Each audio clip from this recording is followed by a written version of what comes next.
Karma yang menyakitkan untuk suamiku setelah ia tega berselingkuh dengan teman kantornya hingga ia hampir kehilangan nyawanya. Assalamualaikum sahabat Bunda. Semoga Allah selalu memberikan kesehatan dan kebahagiaan untuk kita semua. Sebelumnya, jangan lupa absen dari daerah mana saja ya Bun, agar silaturahmi kita semakin erat. Assalamualaikum. Ucapan salam dari luar pintu rumah mengagetkanku yang baru saja terlelap di atas sofa ruang tamuku. Aku segera bangun, kemudian melangkah tergesa-gesa ke arah pintu untuk membukanya. Waalaikumsalam, Mas. Ucapku pelan setelah pintu terbuka dan melihat Mas Ihsan berdiri di sana. Tanpa suara, Mas Ihsan terus melangkah masuk, berhenti sebentar untuk melepas sepatu, lalu kembali berjalan menuju kamar tidur kami. Sementara aku mengunci pintu rumah, merapikan sepatunya yang tadi ia lepaskan sembarangan, lalu bergegas menyusulnya ke dalam kamar. Kok pulangnya malam banget sih, Mas? Tanyaku setelah kami telah sama-sama berada di kamar. Lagi banyak kerjaan, sahutnya singkat, sambil melepasi seluruh pakaian kerjanya yang ia biarkan tertumpuk begitu saja di atas lantai. Setelah ia berjalan menuju lemari dan mengambil pakaian ganti, aku memungut pakaian bekasnya tadi dan memasukkannya ke dalam keranjang khusus yang aku letakkan di belakang pintu kamar. Kok nggak ngabarin? Aku nunggu sampai ketiduran tadi. Mas ditelepon juga nggak aktif. Mas Ihsan selesai berpakaian. Kini ia beralih menatapku. Melihat sorot lelah di matanya, terbit rasa bersalah karena merasa telah menjadi istri yang cerewet dan banyak tanya. Mas Ihsan melangkah mendekat, lalu kedua tangannya menangkup kedua pipiku. Maafkan Mas ya, tadi baterainya habis, gak sempat di-charger. Karena itu Mas gak bisa ngabarin kamu. Ucapnya lembut, lalu tersenyum. Cukup seperti ini saja aku sudah senang dan merasa lega. Cukup sekali Mas Ihsan menjawab, maka aku akan langsung percaya. Ya, sebesar itu memang rasa percayaku padanya. Setelah belasan tahun mengarungi bahtera rumah tangga. Kita tidur yuk, Mas sudah ngantuk, ajaknya. Aku pun mengangguk, lalu kami pun beranjak ke peraduan bersama. Tidur sambil berpelukan seperti biasanya. Suara kokok ayam membuatku terjaga, disusul bunyi alarm dari ponsel yang tergeletak di samping bantal. Pukul 4 pagi, sebentar lagi azan subuh akan berkumandang. Segera aku turun dari atas ranjang, setelah terlebih dulu membangunkan Mas Ihsan. Mas, bangun yuk, bentar lagi azan. Ku guncang-guncangkan pelan bahunya. Mas Ihsan menggeliat sebentar, lalu membuka mata.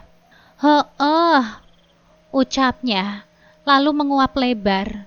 Aku pamit untuk membangunkan anak-anak di kamar mereka masing-masing, sementara Mas Ihsan beranjak ke kamar mandi. Agak sedikit heran ketika melihat Mas Ihsan keluar dari kamar mandi dengan rambut basah. Kamu keramas ya, Mas? Tanya aku padanya yang tengah memasang sarungnya. Iya, gerah banget. Aku tersenyum mendengar jawabannya, lalu menghamparkan sajadah dan bersiap untuk memakai mukena. Yah, Alesa minta duit dong. Ada tugas prakarya di sekolah, harus beli beberapa bahan. Alesa, putri kami yang masih duduk di bangku kelas 3 SMP, berkata saat kami sudah berkumpul di meja makan untuk sarapan. Iya, nanti ayah kasih ya. Mas Ihsan pun menjawab, sembari mengunyah nasi goreng buatanku yang selalu dipujinya the best. Asik, makasih banyak ya. Seru Alesa, lalu merangkul pundak ayahnya. Vian juga ya. Vian, si bungsu yang duduk di kelas 1 SMP, ikut-ikutan menodong ayahnya. Iya, sama Vian juga. Mas Ihsan menjawabnya lagi, yang langsung membuat senyum lebar di bibir Vian merekah. Terkadang aku protes karena Mas Ihsan cenderung memanjakan anak-anaknya. Hampir ia tidak pernah menolak apapun keinginan mereka. Nis, Mas kerja keras banting tulang untuk siapa? Untuk kamu dan anak-anak kita. Jika mereka meminta dan Mas sanggup memberikannya, kenapa tidak? Begitulah kira-kira jawaban Mas Ihsan ketika suatu kali aku menyalangkan protes padanya dulu, agar tidak terlalu menuruti kemauan anak-anak kami. Dan setelah itu, kubiarkan saja Mas Ihsan dengan caranya menunjukkan kasih sayang kepada anak-anaknya. Mas Ihsan bekerja di sebuah hotel bintang 5 ternama dengan jabatan manajer. Pasti gajinya juga lumayan. Ia memang tidak memberikan seluruh gajinya kepadaku. Namun jika aku memintanya, ia akan langsung memberikan tanpa bertanya. Sebagai seorang ibu rumah tangga yang tidak bekerja dan hanya mengharap kepada suami, aku sangat menghargai kerja keras Mas Ihsan. Karena itu aku selalu berhati-hati dalam mengelola keuangan, tidak mau menghambur-hamburkan hasil jerih payahnya untuk sesuatu yang kurang bermanfaat. Mas berangkat kerja dulu ya, Nis. Pamit Mas Ihsan setelah selesai sarapan dan menghabiskan kopinya. Aku mencium tangan suamiku dengan hikmat, seraya mendoakan dalam hati untuk dimudahkan dalam mencari nafkah. Anak-anak juga berpamitan, mencium tanganku satu persatu, lalu kemudian berangkat ke sekolah dengan diantar oleh ayahnya. Setelah tinggal aku sendirian, aku pun segera mengunci pintu rumah, mulai dari membereskan meja makan sisa sarapan, mencuci piring, dan membersihkan seluruh lantai. Aku pun memeriksa kamar demi kamar untuk mengambil baju-baju kotor. Seperti biasanya, sebelum memasukkan pakaian ke dalam mesin cuci, terlebih dahulu aku memeriksa di bagian saku. Ini aku lakukan demi menghindari adanya barang-barang yang akan ikut masuk ke dalam mesin cuci, seperti uang logam misalnya. Tiba giliran aku memeriksa saku kemeja Mas Ihsan. Aman. Kemudian aku beralih pada satu celananya.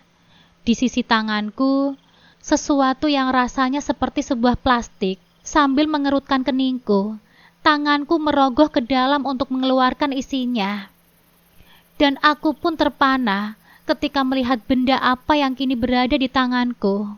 Plastik yang aku raba tadi ternyata merupakan sebuah bungkusan alat kontrasepsi yang telah kosong isinya, dengan merek yang sering kulihat iklannya di televisi. Aku tertegun sejenak. Bagaimana bisa benda ini ada di dalam saku celana suamiku? Aku tertegun lama dengan tangan yang masih memegangi bungkusan kondom yang aku temukan di saku celana Mas Ihsan. Sekujur tubuhku rasanya lunglai, seakan tidak berdaya. Aku bersandar pada dinding dekat pintu, dengan kepala yang tidak henti-hentinya berpikir. Seingatku, kami tidak pernah memakai alat kontrasepsi semacam ini ketika sedang berhubungan. Lalu dengan siapa Mas Ihsan menggunakan benda itu? Pikiran-pikiran buruk yang terus datang membuatku tidak bisa berpikir jernih.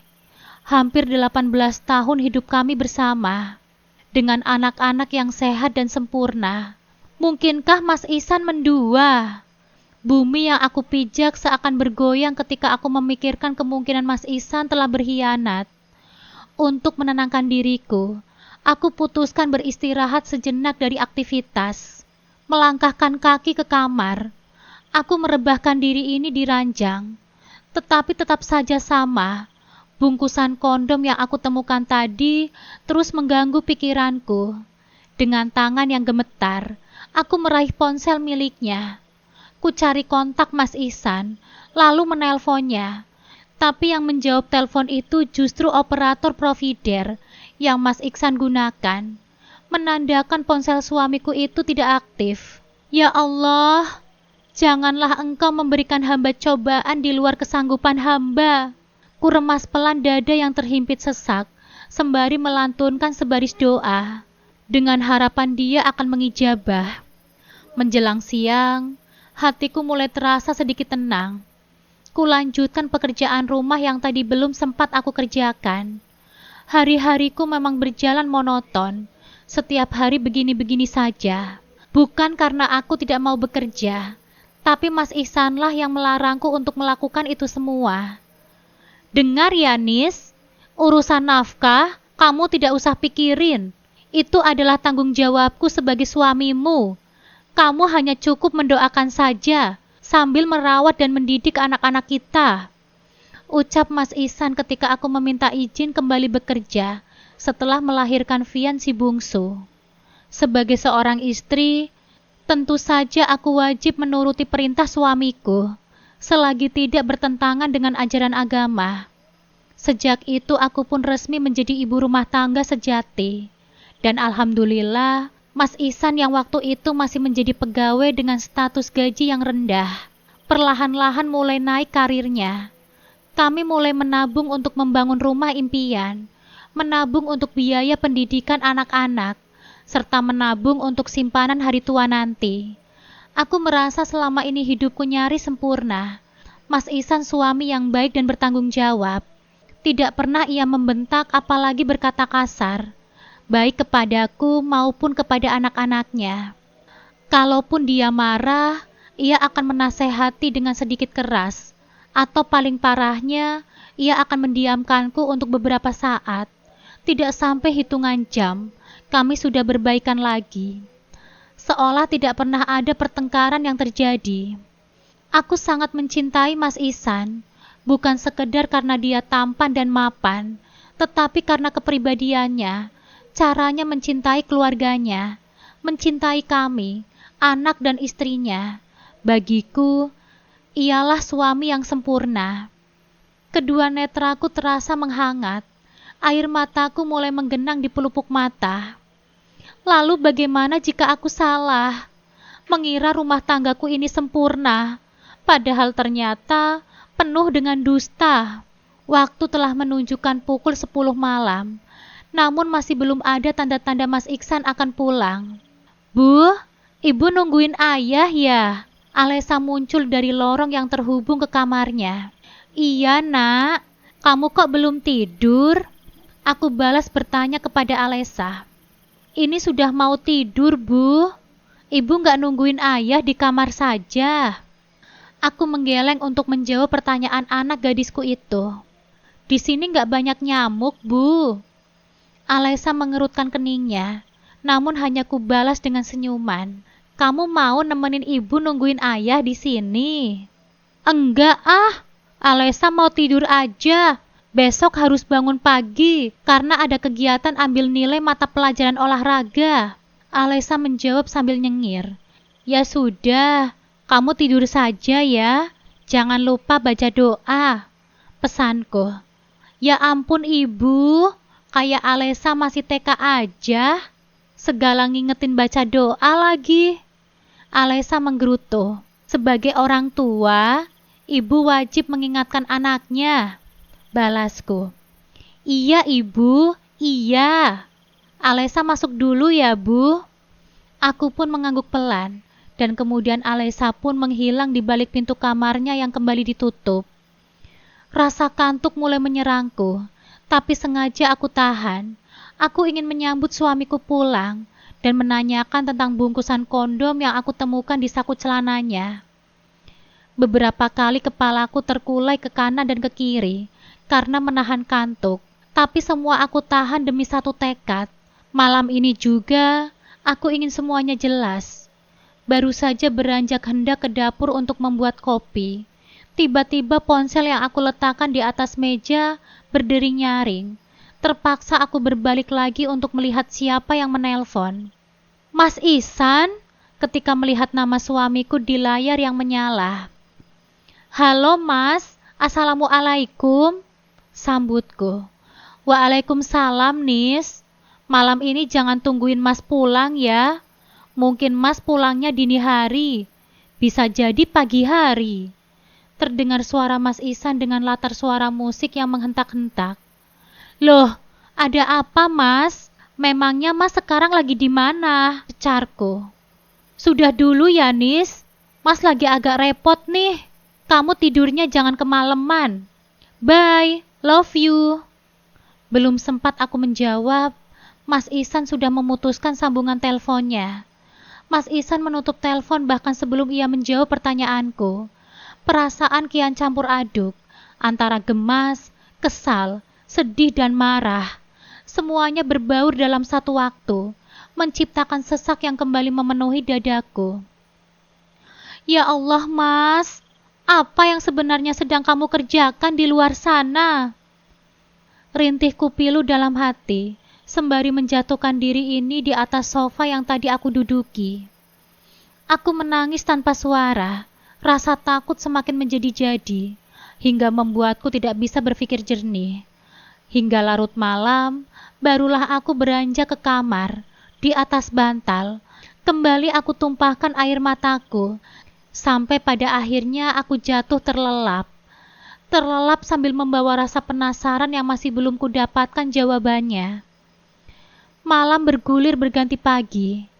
Kali ini aku bangun sedikit kesiangan, mungkin disebabkan tidurku yang terlalu larut malam. Saat tengah membuatkan sarapan untuk anak-anak, aku terkejut dengan kepulangan Mas Ihsan. Alesa yang membuka pintu untuk ayahnya. Bibir Mas Ihsan mengurai senyum saat sepasang mata kami bertumpukan. Wajahnya terlihat kuyu dengan lingkaran gelap di bawah kedua matanya. Ketara sekali dia kurang tidur semalam. Atau bahkan dia tidak tidur semalaman.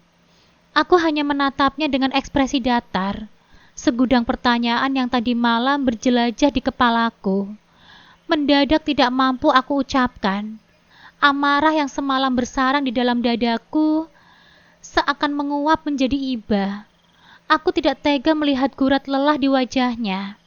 Mas mau langsung tidur aja ya, Nis? Anak-anak pesanin ojek online aja untuk ke sekolah, ujar Mas Ihsan kepadaku. Aku pun mengangguk tanpa suara, sampai pada akhirnya Mas Ihsan berlalu dan masuk ke dalam kamar kami. Ayah kok pulangnya pagi sih, Bu? Alesa tiba-tiba melempar tanya dari arah meja. Aku pun menolehnya dan mendapati tatap penuh tanya dari gadisku itu. Ayah semalam lembur, makanya sama ayah jangan banyak maunya. Gak kasihan tuh sama ayahmu. Jawabku yang langsung membuat bibir Alesa mengerucut karena cemberut.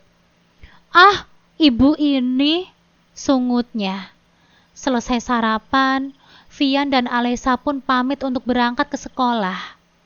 Berangkat dulu ya, Bu. Pamit si sulung seraya mengecup punggung tanganku yang bau bawang. Lalu bergantian dengan si bungsu. Rumah kembali sunyi setelah anak-anak berangkat. Aku pun melanjutkan rutinitasku sehari-hari seperti biasanya. Hingga tiba pada jadwal mencuci pakaian. Jantungku mendadak berdegup kencang, terutama ketika aku memungut pakaian kotor Mas Ihsan yang berserakan di atas lantai. Tangan ini rasanya gemetaran. Segera ku bawa pakaian-pakaian kotor milik suamiku itu ke ruang cucian, bersama tumpukan cucian milik anak-anakku. Seperti deja vu, aku kembali merogoh saku celana kerja suamiku. Ya Allah, benda yang rasanya sama dengan kemarin kembali tersentuh di permukaan kulit telapak tanganku. Ku keluarkan segera dengan penuh amarah, tapi detik kemudian aku kembali terpana. Ternyata hanya bungkusan permen di sana, bukannya bungkusan kondom seperti temuanku kemarin. Tanpa sadar, aku menghembuskan nafas lega. Hampir saja aku mengira, sudahlah, kuputuskan untuk melanjutkan kembali pekerjaanku yang sempat tertunda. Tepat pukul 12 siang, aku telah menyelesaikan semua pekerjaan rumah. Sebentar lagi azan zuhur akan berkumandang. Kuputuskan untuk membangunkan Mas Ihsan guna bersiap untuk mengerjakan sholat. Mendekati bibir ranjang, kuperhatikan wajah Mas Ihsan yang sedang terlelap. Melihatnya tidur begitu nyenyak, hampir tidak tega aku membangunkannya. Biarkan sajalah dia tidur dulu. Nanti setelah aku selesai sholat, baru akan aku bangunkan. Kuusap pelan rambutnya yang tebal hitam. Jika banyak laki-laki yang usianya yang sudah mulai mengalami kebotakan dan beruban, lain halnya dengan Mas Ihsan. Di usianya yang sudah menginjak 47 tahun, ia justru terlihat masih berumur 30 tahunan.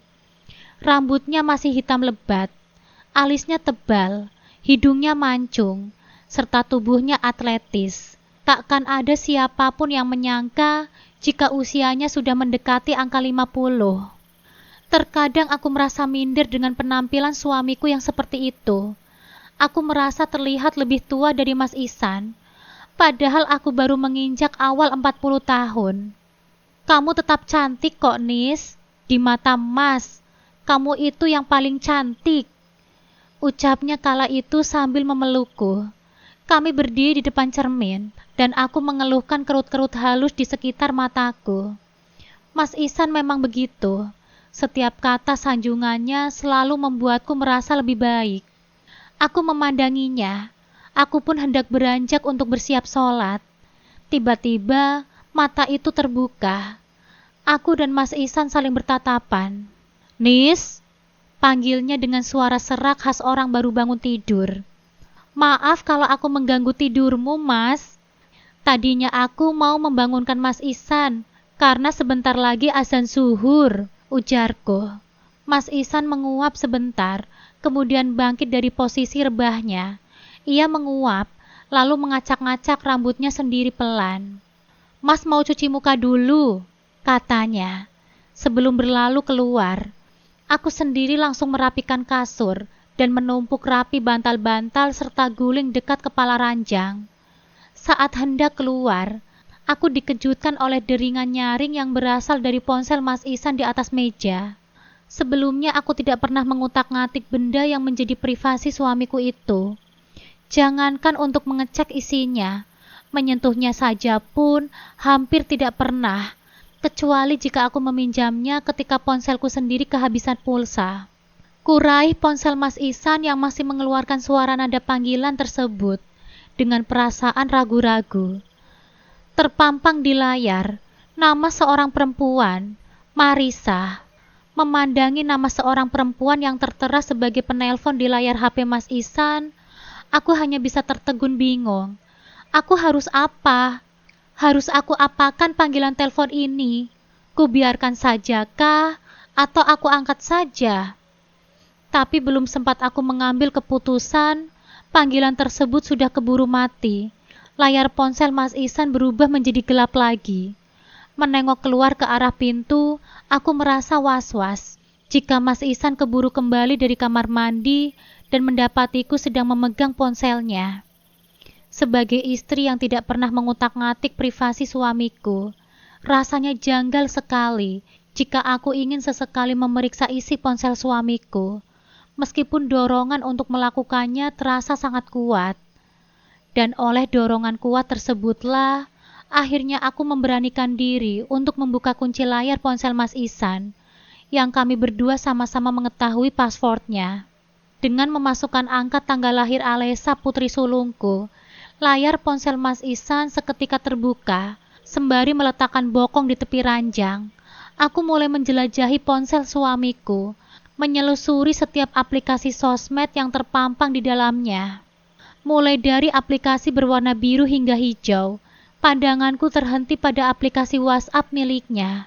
Sebuah pesan yang belum sempat terbaca dari kontak yang bernama Marisa menggelitiku untuk memulai penyelidikan di sana. Mas, kamu sudah sampai rumah. Barisan pesan pertama terbaca, disertai emotikon hati berwarna merah. Sebagai penegas ada kemesraan di antara keduanya. Sebuah panggilan tak terjawab pukul 7:15. Perempuan ini pasti menelpon ketika Mas Ihsan masih terlelap dalam buaian mimpi. Belum bangun ya sayang? Lagi, disertai emotikon love. Mas, kalau sudah bangun, jangan lupa telepon aku ya. Aku sudah menelpon dokter Adi untuk membuat janji. Sampai di sini, seluruh tubuh rasanya panas dingin. Dokter Adi yang aku kenal adalah seorang spesialis obgyn terkenal di kota ini. Dia pula lah yang membantu proses persalinanku ketika melahirkan Vian. Ya Allah, apa maksud semua ini? Ku gelengkan kepalaku beberapa kali. Aku harus bisa berpikir jernih. Ini sudah tidak benar. Mas Ihsan rupanya telah berani bermain api di belakangku, mengkhianati kepercayaan serta kesetiaan penuh totalitas yang aku berikan selama ini. Teganya kamu, Mas, jeritku dalam hati dengan lantang. Bergema memenuhi kepalaku. Cepat aku bergerak ke arah pintu, lalu menguncinya. Setelah itu, aku kembali ke arah tempat tidur dan mengambil ponselku sendiri. Meski cuma seorang ibu rumah tangga biasa, aku juga tidak terlalu bodoh-bodoh amat. Sembari mengingat-ingat caranya, aku mulai menyadap WhatsApp suamiku. Hanya butuh beberapa detik saja, semuanya pun sudah beres. Kuletakkan kembali ponsel Mas Ihsan di tempatnya semula. Bersamaan dengan itu, terdengar gedoran-gedoran pelan dari arah pintu. Sepertinya Mas Ihsan telah kembali dari kamar mandi. Ku atur nafasku untuk meredakan gemuruh di dada. Lalu dengan tenang, aku melangkahkan kaki ke arah pintu dan membukanya. Wajah Mas Ihsan nampak keheranan ketika pintu telah terbuka. Wajahnya terlihat basah, mungkin karena bilasan air wudhu yang baru saja diambilnya. "Kok pakai dikunci segala sih?" tanyanya. "Tadi Nisa lagi ganti baju, Mas." Aku menjawab asal. Terserah, dia mau percaya atau tidak. Ganti baju kok pintunya dikunci? Emangnya ada siapa sih selain kita berdua di rumah ini? Mas Ihsan mencubit pipiku dengan gemas. Aku tertawa oleh perlakuan manisnya itu, meski dalam hati menjerit dan menangis oleh pengkhianatannya. "Sudah sana, sholat dulu," kataku, lalu nyelonong pergi. Di dalam kamar mandi, air mataku kembali tumpah. Kutengadahkan kepalaku, seakan Tuhan benar-benar berada tepat di atas wajahku sekarang. Ingin protes kepadanya, tapi iman di dadaku seketika melarangnya. Akhirnya aku segera mengerjakan wudhu, supaya bara api yang ada di dalam dadaku segera padam. Selesai mengerjakan sholat subuh, hatiku mulai sedikit tenang. Meski kegelisahan masih belum lenyap seluruhnya, tapi kepala sudah bisa diajak berpikir dengan logika. Ya Allah, aku tahu Engkau memilih memberikan cobaan ini karena Engkau tahu hamba-Mu ini memang mampu untuk melewatinya. Kuatkanlah aku ya Allah, tebalkanlah imanku, agar aku tidak sampai jatuh kepada keputusan yang salah. Setetes air mata meluncur turun di ujung doaku. Teringat pada dua putra-putriku, Alesa dan Vian, maka bertambah perihlah hati ini. Mereka masih membutuhkan Mas Ihsan, karena aku hanyalah seorang ibu yang tidak bekerja. Tapi aku pun sadar, kegilaan Mas Ihsan ini tidak dapat kubiarkan begitu saja. Aku harus melakukan sesuatu sebelum terlambat. Jika memang suatu hari nanti aku harus melepaskan Mas Ihsan untuk wanita lain, setidaknya anak-anak kami jangan sampai kehilangan hak-hak mereka atas harta ayahnya. Aku berpikir seperti ini bukan karena aku matre, tetapi semua ini demi masa depan Alesa dan Vian. Hanya merekalah satu-satunya harapan ketika Mas Ihsan tidak bisa lagi kujadikan tempat bersandar. "Nis!" Suara panggilan Mas Ihsan mengagetkanku. Cepat kuhapus air mataku dengan mukena yang saat ini aku gunakan. "Iya, Mas," jawabku dengan suara yang terdengar sengu, sedikit memutar tubuh, menghadap ke arahnya. "Ada apa, Mas?" tanyaku. "Kamu tadi buka HP Mas ya?" tanya Mas Ihsan dari tempatnya berdiri. "Enggak kok, Mas. Nisa mana berani buka HP Mas," sahutku, sembari mulai melepaskan mukena. Mas Ihsan terlihat menggaruk-garuk kepalanya, mungkin heran, karena pesan dari perempuan bernama Marisa itu sudah ditandai telah dibaca. Tapi aku tidak akan mengaku, karena aku yakin Mas Ihsan tidak akan berani mendesak. Kalau sampai berani, itu sama saja dengan dia mencari mati. "Emangnya kenapa, Mas?" tanyaku pura-pura polos, menikmati raut kebingungan di wajah tampan miliknya itu. "Oh, enggak ada apa-apa." "Masak apa hari ini, sayang?" tanyanya seraya mendekat. Dirangkulnya tubuhku dari samping, lalu diciuminya pipiku. Mesra. Biasanya aku akan suka, tetapi kali ini aku merasa jijik luar biasa. Membayangkan tangan dan bibirnya juga pernah mencium perempuan bernama Marisa itu. Mas, sebentar dong. Aku masih pakai mukena. Aku berusaha mengelak dari sentuhannya. Mau Mas bantuin gak? Sini. Aku menarik dengan kasar kain mukena yang Mas Ihsan pegang. Ia nampak terkejut dengan sikapku yang kasar. Karena selama 18 tahun menjadi istrinya, inilah kali pertamanya aku berbuat seperti barusan terhadapnya. Maaf ya Mas, ucapku lirih sambil menundukkan kepalaku. Kamu kenapa sih? Kamu sakit? Tanya Mas Ihsan sembari mengangkat daguku. Aku menggeleng lemah. Ah, kurasa inilah saatnya. Aku nggak sakit, Mas. Hanya saja, akhir-akhir ini aku merasa agak sedikit stres. Mungkin karena bosan, setiap hari di rumah terus. Sedangkan Mas sendiri sibuk kerja setiap hari. Mana belakangan ini Mas suka pulang larut malam lagi. Belagak curhat, supaya bisa mengambil hati Mas Ihsan. Oh, jadi itu masalahnya. Kirain Mas ada salah apa? Jawabnya. Memangnya Mas merasa telah melakukan kesalahan? Pancingku, berpura-pura tersenyum agar tidak ketara. Raut wajah Mas Ihsan seketika berubah. Gak ada sih. Karena belakangan ini Mas memang agak sibuk sama kerjaan. Jadi kurang ada waktu untuk keluarga. Sama kamu khususnya. Mas Ihsan menjawil hidungku. Aku tertawa, seolah merasa lucu atas candaannya itu. Padahal aku sedang menertawai dusta yang baru saja ia lontarkan. Siap-siap, Gih. Kita jalan-jalan. Sekaligus jemput anak-anak kita ke sekolah. Jam 1 mereka keluar kan? Ujar Mas Ihsan. Aku pura-pura tersenyum sumringah. Ya sudah kalau begitu. Nisa ganti baju dulu ya Mas, ujarku. Mas Ihsan mengangguk pelan seraya berjalan keluar kamar. Jika biasanya aku hanya berdandan sekedarnya ketika keluar bersama suamiku, maka kali ini aku sengaja memoles wajah dengan make up lengkap, meski tidak terlalu tebal juga, agar tidak terlihat norak oleh orang-orang yang melihatku. Pakaian juga sengaja aku pilih yang paling bagus. Sebuah terusan berwarna pastel yang bahannya jatuh di badan, hingga semakin memperindah penampilanku hari ini. Mas, aku sudah siap, ujarku pada Mas Ihsan, yang sedang asik menekuri ponselnya sambil duduk di atas sofa ruang tamu. Melihat penampilanku, Mas Ihsan sedikit terperangah. Ia lantas bangkit, menyimpan ponselnya di celana, kemudian melangkah mendekatiku. Wah, anak gadis dari mana nih? Alesa bisa kebanting jauh nih dari ibunya. Puji Mas Ihsan.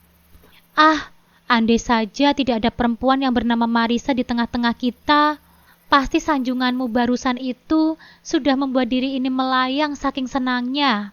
Batinku menyesalkan perbuatan Mas Ihsan yang tega mengkhianatiku.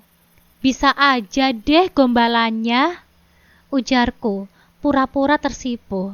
Mas Ihsan terkekeh pelan, lalu mengajakku untuk segera berangkat.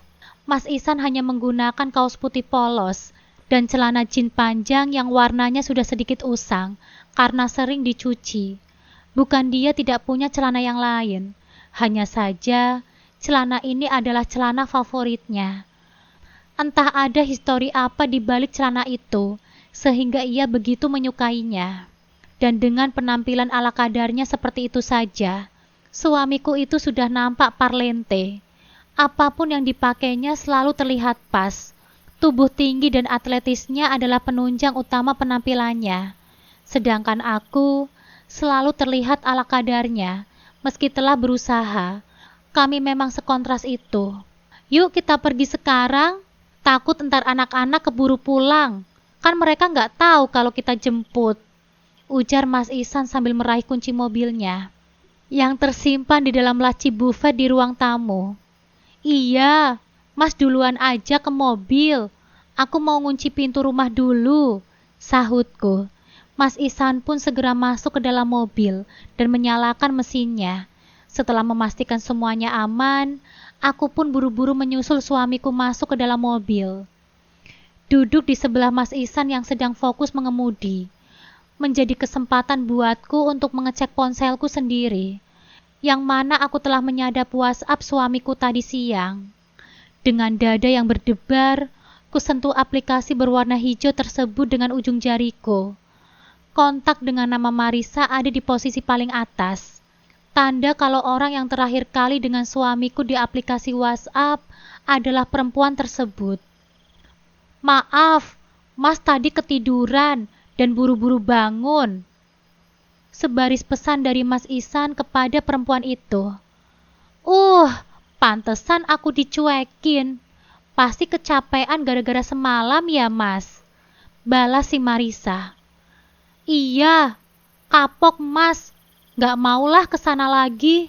Aku mengerutkan kening. Tempat macam apa yang mereka kunjungi semalam? Mas, nanti malam jangan lupa ya. Anterin aku ke dokter Adi. Aku baca lagi lanjutan chat mereka, meski hati ini mulai mendidih. Kalau malam kayaknya aku gak bisa. Aku sudah keseringan ninggalin Nisa dan anak-anak. Jah! Disertai emotikon nangis berderet banyak. Dasar lebay. Kalau gitu transfer aja, Mas. Marisa menulis pesan lagi. Iya, sore nanti Mas transfer. Wah, kali ini aku benar-benar jijik dan muak. Gigiku saling gemeletuk saking geramnya. Perempuan ini dengan seenaknya hendak memoroti uang suamiku. Tidak akan aku biarkan begitu saja, karena di situ ada juga hak anak-anakku. Tidak akan semudah itu aku melepaskan semuanya. Tinjuku mengepal dengan bibir yang kukatup rapat. Seenaknya saja perempuan bernama Marisa itu meminta uang kepada Mas Ihsan. Dikiranya uang jatuh dari langit apa? Aku berpikir cepat, dan sesaat kemudian tersenyum sendiri setelah menemukan cara yang aku rasa tepat. Kenapa? Kok kamu senyum-senyum sendiri? Tegur Mas Ihsan yang menyadarkanku dari pikiranku sendiri yang lantur sejak tadi. Oh, gak ada apa-apa kok Mas. Aku cuma merasa happy saja. Sudah lama kita gak hangout bareng-bareng sama anak-anak kita. Seperti waktu mereka masih kecil-kecil dulu. Jawabku sembari mengulas senyum termanis. Iya, Mas juga happy banget. Anak-anak pun pasti happy. Balas Mas Ihsan.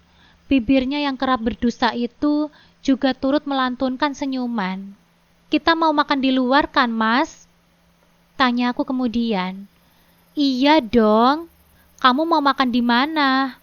Balasnya. Dimanapun boleh, Mas. Asalkan perginya sama kamu. Aku ngikut aja deh. Mulai aku gombali dia. Belajar dari mana kamu? Tanyanya seraya tertawa geli. Apanya, Mas? Balasku pura-pura tak mengerti arah pertanyaannya itu. Itu gombalan tadi, kamu belajar dari mana? Jawab Mas Ihsan, masih terkekeh. Barangkali senang merasa digombali. Ah, masa kayak gitu aja dibilang gombal? Seorang istri itu pasti selalu tulus, Mas. Baik dari perkataannya maupun pujian untuk suaminya. Kecuali perempuan-perempuan yang nakal di luar sana, merayu, menggombal, memuji. Semuanya itu karena ada maksud dan tujuannya, Mas. Apalagi kalau bukan uang kan, Mas? Iya kan? Tanpa sadar nada suaraku menjadi tinggi karena terbawa emosi. Teringat bagaimana mudahnya perempuan genit yang bernama Marisa itu menadahkan tangannya, meminta uang dari Mas Ihsan. Sedangkan aku, saking tidak teganya melihat suamiku bekerja banting tulang.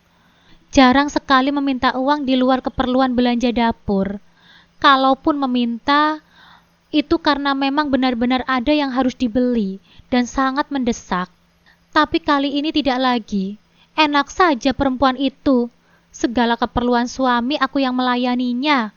Mulai dari ujung kepala hingga ujung kaki Mas Ihsan. Semuanya aku. Ibarat memerah parutan kelapa, dia yang ingin mengambil santannya, sedangkan aku hanya disisakan ampasnya saja. Oh, tidak semudah itu Marisa. Santai saja dong ngomongnya. pakai ngegas segala sama Mas, ujar Mas Ihsan. Bibirnya menyeringai, terlihat tidak enak hati. Maaf Mas, habisnya aku gemas karena sering lihat di sinetron. Para perempuan perebut suami orang itu rata-rata seperti itu gayanya. Sok manis, morotin, terus ditinggalin deh kalau si laki-laki itu sudah gak punya apa-apa, alias kere. Aku sengaja menyindir halus Mas Ihsan.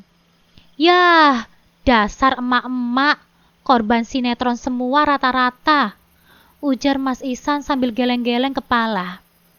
Tapi Mas, terkadang sinetron itu juga bisa dijadikan pelajaran hidup loh, buat para suami, supaya bisa belajar tetap setia sama pasangan sahnya. Dan untuk para istri, jangan terlalu percaya pada suami. Sedangkan untuk para pelakor, jangan mau enak-enak menikmati hasil. Istri sah yang menemani berjuang. Si pelakor yang mau menguasainya. Aku berargumen. Dia makin ngegas aja. Mas Ihsan berseloroh. Tapi aku yakin kok, kalau suamiku ini gak sama seperti suami-suami di sinetron. Iya kan, Mas? Aku berkata sembari merangkul lengan Mas Ihsan. Kemudian dia tersenyum saat kulihat bulir-bulir keringat mulai terbit di pelipisnya. Kena kamu, Mas. Wah, ayah, ibu, tumben nih jemput kita barengan. Ada angin apaan? Alesa langsung mencerocos begitu Mas Ihsan menghentikan kendaraan kami di depan Alesa dan Vian yang tengah berdiri di depan sekolah mereka, menunggu ojek online yang biasa mengantar keduanya pulang selepas sekolah. Wajah putriku yang berkeringat karena sengatan matahari itu nampak ceria mendapat kejutan dariku dan Mas Ihsan. Sudah, ayo buruan masuk. Ayah sudah lapar nih, ujar Mas Ihsan seraya mengusap perutnya yang rata. Alesa dan Vian bersorak kegirangan, lalu buru-buru masuk ke mobil dan duduk di jok bangku belakang. Makan enak nih kita, seru Vian sembari melepas tas ransel di punggungnya, lalu meletakkannya di dekat kakinya. Memangnya selama ini makan masakan ibu nggak enak ya? Rujuku pada si bungsu. Hahaha, masakan ibu yang paling enak sedunia. Vian kembali berseru sambil merangkul pundakku dari belakang. Kakak nggak mau peluk ayah kayak Vian peluk ibu, Mas Ihsan berkata, seraya mengerling menggoda pada Alesa di belakangnya. Nggak kakak kan sudah gede, sungut Alesa malu-malu. Mas Ihsan menghentikan kendaraan kami di depan sebuah restoran yang menyajikan masakan Chinese food. Ia dan anak-anak memang paling gemar menyantap capcay seafood dan sapo tahu. Udah lama ya Bu, kita nggak makan di luar kayak gini, ujar Vian. Tangannya sibuk menjepit bakmi kepiting di mangkok pesanannya dengan menggunakan sumpit. Shh, jangan kenceng-kenceng ngomongnya, norak tahu, bisik Alesa pada adiknya yang lalu nyengir lebar. Melihat kebahagiaan keduanya, hatiku ini kembali teriris sakit. Diam-diam aku cek lagi WA di ponselku.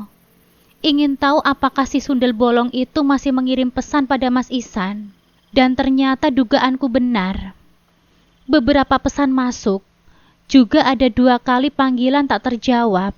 Sepertinya Mas Ihsan sengaja tidak menjawab panggilan telepon dari perempuan itu, karena ia sedang bersamaku dan anak-anak. Sudah, kalau makan jangan sambil ngomong. Makan yang banyak, kalau kurang pesan lagi. Aku berkata pada kedua anakku itu, yang langsung menatapku dengan tatapan heran. Kenapa? Tanyaku membalas tatapan Alesa dan Vian. Tumben ibu biasanya nyuruh kita jangan banyak jajan. Kasian sama ayah yang cari uang, jawab Alesa. Aku tersenyum menanggapi penuturan putriku. Mulai sekarang, semuanya sudah berubah.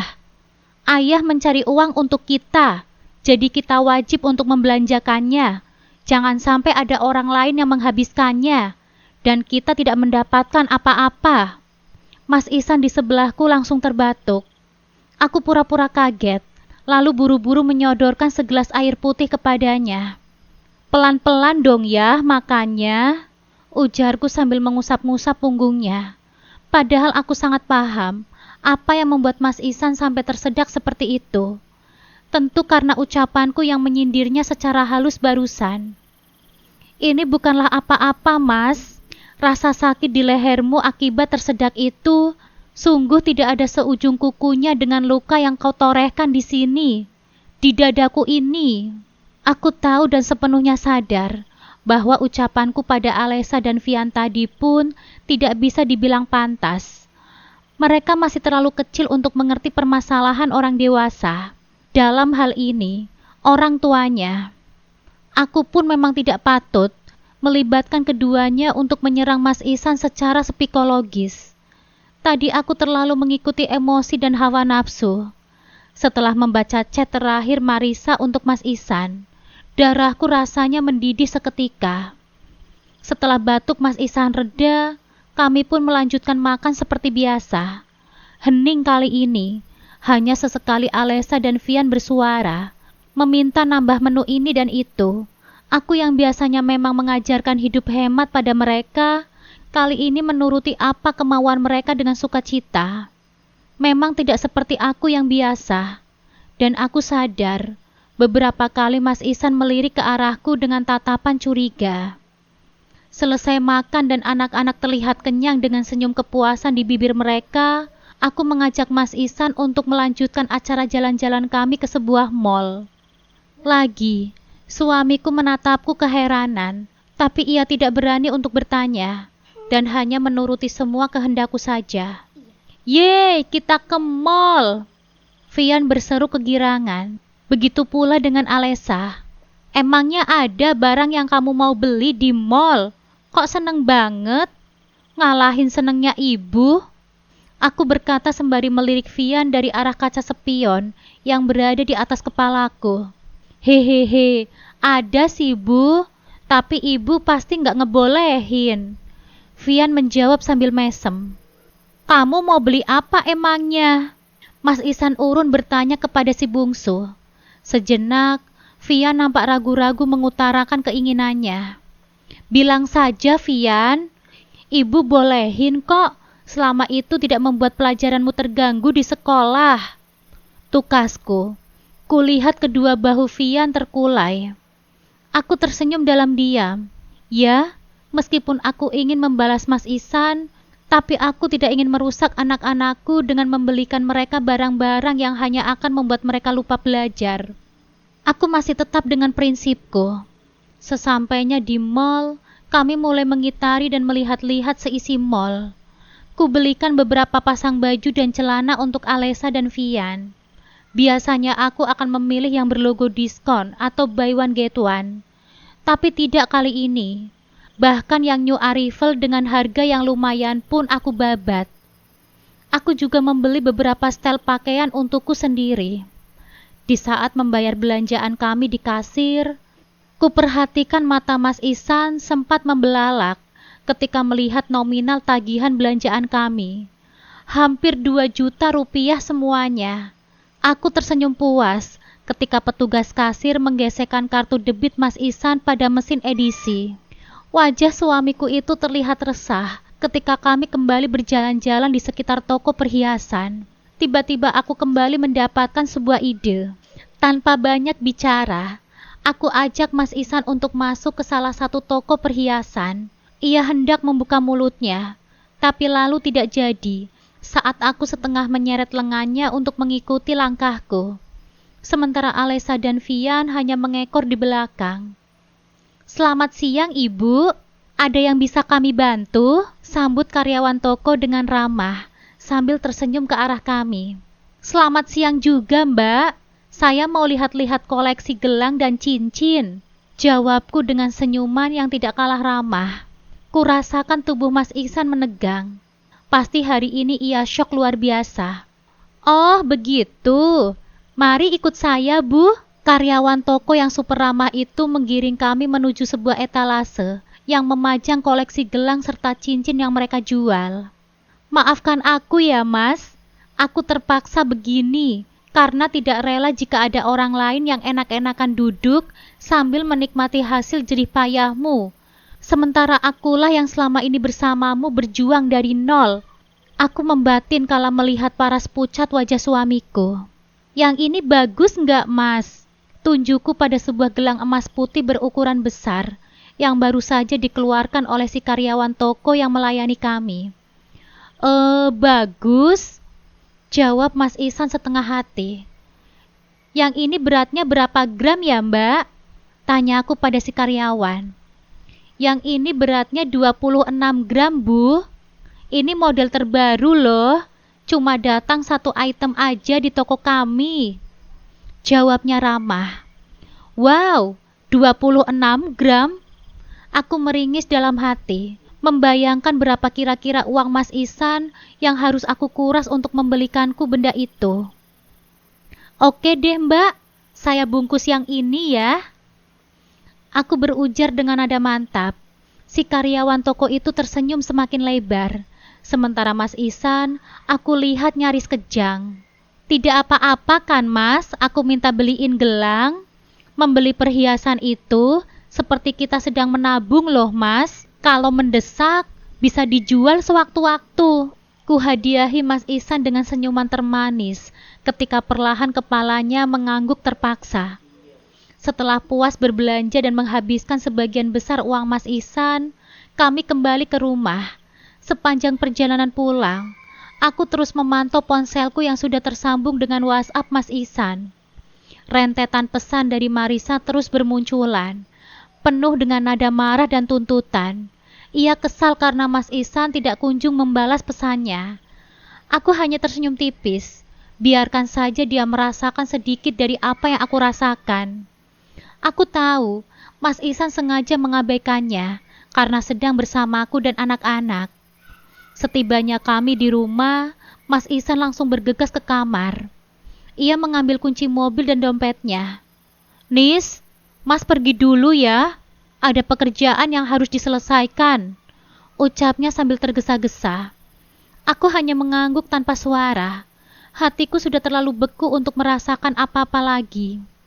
Aku tahu, pekerjaan yang dimaksud itu adalah bertemu dengan Marisa. Aku melihatnya pergi dengan tatapan kosong, perasaan aneh bercampur aduk, antara lelah, muak, dan sedikit rasa lega. Akhirnya babak sandiwara ini akan segera berakhir. Saat jam menunjukkan hampir pukul 10 malam, aku mengambil nafas dalam-dalam dan mencoba menghubungi nomor Mas Ihsan. Deringnya terdengar, tetapi yang mengangkat adalah suara perempuan. Aku yakin itu Marisa. Halo? Ini siapa ya? Mas Ihsannya di mana? Tanya aku dengan suara yang sengaja aku buat sedatar mungkin. Suara Marisa terdengar dari seberang, penuh dengan nada angkuh dan kemenangan. Ini aku Marisa, calon istrinya Mas Ihsan. Mas Ihsannya lagi tidur sama aku di hotel. Jangan ganggu kemesraan kami. Ajaib, kata-kata itu seharusnya menghancurkan hatiku. Tetapi kali ini tidak. Aku tidak merasakan sakit hati ataupun cemburu. Emosi itu seolah sudah terkuras habis. Yang ada hanyalah rasa jijik dan keinginan untuk segera mengakhiri semua ini. Aku pun tersenyum sinis, sebuah senyuman yang penuh dengan kepahitan. Oh, ya sudah, ambil saja suamiku itu, kataku dengan suara mantap. Dia sekarang sudah kere, Mbak. Uangnya juga sudah habis aku belanjakan. Di seberang sana, suaranya langsung berubah panik. Apa? Maksud kamu apa ngomong kayak gitu? Aku tidak mau lagi membuang-buang energiku untuknya. Tanpa menjawab pertanyaan itu, aku segera mematikan ponselku. Aku tidak ingin lagi terlibat dalam drama ini. Malam itu, untuk pertama kalinya dalam waktu yang lama, aku tidur lebih cepat dari biasanya. Karena aku tahu, Mas Ihsan tidak akan pulang. Namun tidurku yang nyenyak tiba-tiba terhenti oleh deringan telepon yang sangat nyaring. Jam menunjukkan pukul 2 dini hari. Aku meraih ponsel dengan perasaan cemas yang tidak bisa dijelaskan. Ada panggilan dari nomor yang tidak dikenal. Halo, dengan Ibu Nisa? Suara seorang laki-laki di seberang sana terdengar serius. Saya dari kepolisian. Mohon maaf, Bu. Ada kabar buruk. Dunia seakan runtuh. Meskipun Mas Ihsan telah mengkhianatiku, rasa iba dan khawatir tetap menguasai hatiku. Polisi memberitahuku bahwa telah terjadi kecelakaan yang menimpa Mas Ihsan. Aku segera membangunkan Alesa dan Vian, memberitahu mereka bahwa ada hal yang darurat. Wajah mereka terlihat bingung dan ketakutan, tetapi mereka mengikutiku tanpa bertanya. Kami bergegas menuju rumah sakit. Di sana, dokter dan polisi menemui kami. Dokter menjelaskan bahwa kondisi Mas Ihsan sangat kritis. Namun kabar yang paling mengguncangkan adalah teman wanitanya meninggal dunia di tempat. Teman wanita? Aku langsung tahu itu pasti Marisa. Dengan suara bergetar, aku bertanya pada polisi, dan mereka pun membenarkan dugaanku. Polisi menceritakan kronologi kecelakaan itu. Mas Ihsan mengemudi dalam kecepatan tinggi dan dalam kondisi mabuk. Mobilnya menabrak tiang listrik dan terbakar. Kecelakaan itu begitu parah, hingga kedua kaki Mas Ihsan terpaksa diamputasi karena mengalami luka yang serius setelah terjepit mobil. Kabar itu membuatku terpaku. Sulit ku percaya. Alesa dan Vian menangis histeris. Aku memeluk mereka dengan erat, mencoba tegar meskipun hatiku juga hancur berkeping-keping. Beberapa bulan setelah kejadian itu, kehidupan kami berubah drastis. Mas Ihsan terlihat sangat depresi. Ia terus menyesali kesalahannya, bahkan sering menangis di malam hari. Ia tidak menyangka bahwa perbuatannya yang bejat itu bisa membawanya ke jurang penderitaan yang begitu menyakitkan. Aku bisa melihat rasa penyesalan yang mendalam di setiap gerak-geriknya. Sejujurnya, aku sempat berpikir untuk menceraikannya. Keinginan itu sangat kuat, mengingat semua pengkhianatan yang telah ia lakukan. Namun melihat kondisinya yang kini cacat dan penuh penyesalan, hatiku pun luluh. Aku memutuskan untuk memberikannya kesempatan kedua. Alesa dan Vian, meskipun mereka terluka, juga memaafkan ayahnya. Sejak saat itu, Mas Ihsan kembali mendekatkan diri kepada Sang Pencipta. Ia kembali rajin beribadah dengan kondisi yang memprihatinkan. Uang kompensasi dari pemecatannya ia gunakan untuk membeli komputer, dan ia mulai memberikan motivasi hidup melalui kanal media sosial. Berbagi kisahnya sebagai pelajaran bagi orang lain. Aku sendiri menggunakan sebagian uang kompensasi itu untuk membuka catering roti, sebuah impian yang sudah lama terpendam. Aku belajar kembali mengelola bisnis dan mendapatkan penghasilan sendiri. Meskipun berat, kami semua mencoba bangkit dari keterpurukan. Aku tidak tahu akan seperti apa kehidupanku nanti. Namun yang jelas saat itu, aku akan membuka lembaran baru dengan kondisi Mas Ihsan yang seperti sekarang, dan semoga kami akan menjadi keluarga yang bahagia lagi, meskipun dengan keterbatasan yang tidak seperti dulu. Tamat.